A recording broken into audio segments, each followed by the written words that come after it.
잠깐 있었어요. 그때 이제 친구들이 끌려가서 시험을 보게 되고, 그래서 뭐 선생이 되었죠. 한 번도 상상을 안 해봤습니다. 교사에 대해서. 선생님을 끌고 간 친구들은 시험에 합격했습니까? 그 친구들 다 떨어지고 저만 해가지고 사실 굉장히 웃겼습니다. 그게. 그 친구들은 지금 뭘 하고 계시는지요? 뭐 택시 운전을 하는 친구도 있고, 뭐 조합에 다니는 친구도 있고, 뭐 사례 장사를 하는 친구도 있고 그러죠. 그렇군요. 네. 그런데 그렇게 이제 시작한 교직 생활에서 또 이제 이 시인으로 되신 그 계기도 또 우연한 일이었다고 들었는데요. 제가 이제 21살의 교사가 되어서 시골에 우리 덕지하고는 좀 떨어진 이웃면에 있는 작은 분교로 발령이 났었는데 굉장히 산골이었어요.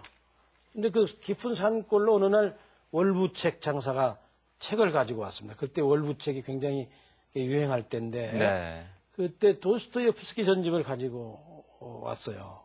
처음으로 이제 세상에 태어나서 처음으로 제가 번 돈으로 책을 샀죠. 네. 그 책을 사서 이제 사실은 책이 너무 보기가 좋았어요. 이게 표지가 아주 편지도 그렇고 이렇게 크기도 아주 멋들어졌어요. 그래서 산 건데 놓고 보니까 너무 심심해서 책을 보기 시작했는데 책 속에 그렇게 신나고 재미있는 세상이 있었습니다.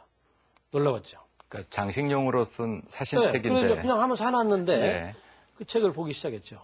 그래서 이제 그러면서 이제 다른 책들도 이제 봤죠. 뭐 헤르만 헤세 전집도 그 책장사가 가져오고 또 뭐 앙드레 지드 전집도 가지고 이효령 전집, 뭐 박목월 전집, 전집을 다 가져오는 거예요. 네. 그래서 전집을 이제 사서 봤죠. 왜냐하면 제가 사는 곳은 전조고 굉장히 많이 떨어져 있어서 책방을 보지를 못하고 살았거든요. 네.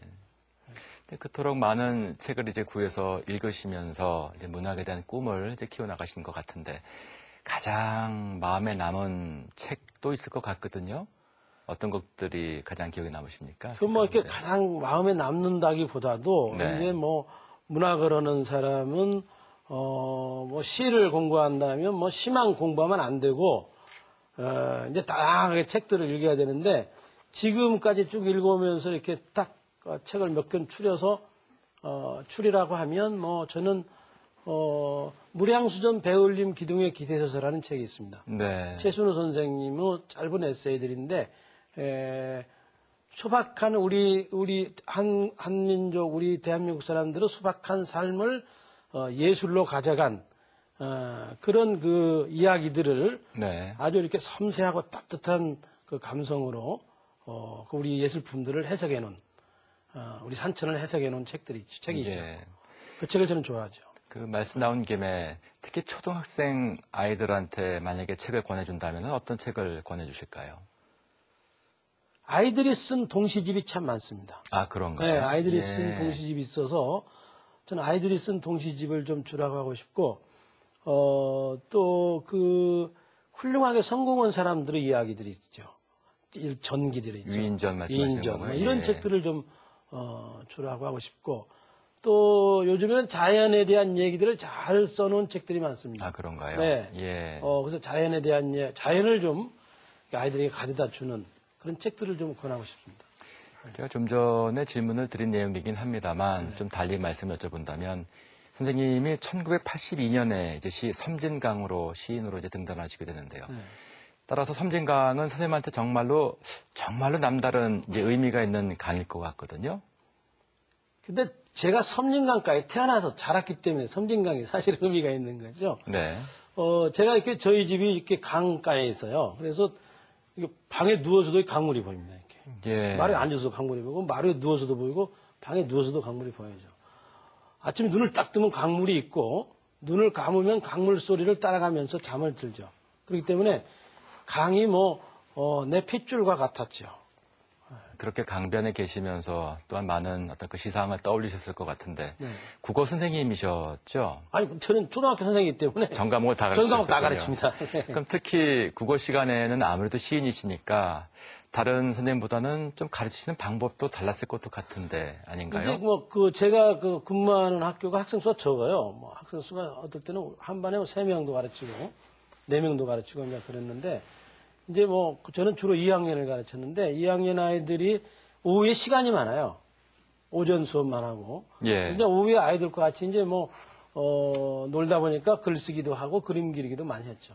예. 글을 쓴다는 건, 글을 잘 쓰는 사람, 글을 쓰는 사람들은, 자기가 하고 있는 일을 자세히 보는 사람들이거든요. 네. 그래서 아이들에게 자연을 보게 했죠. 글을 쓰는 방법이나 기술을 가르치는 게 아니고 아이들에게 자연을 자세히 보는 눈을 갖도록 해준 거죠. 선생님, 질문이 갑자기 생각이 나는데요. 네.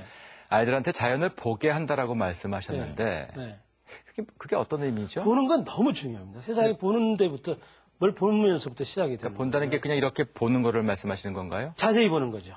보기는 보는데 자세히 보아야 그게 무엇인지 알잖아요. 무엇인지 알아야 이해가 되잖아요.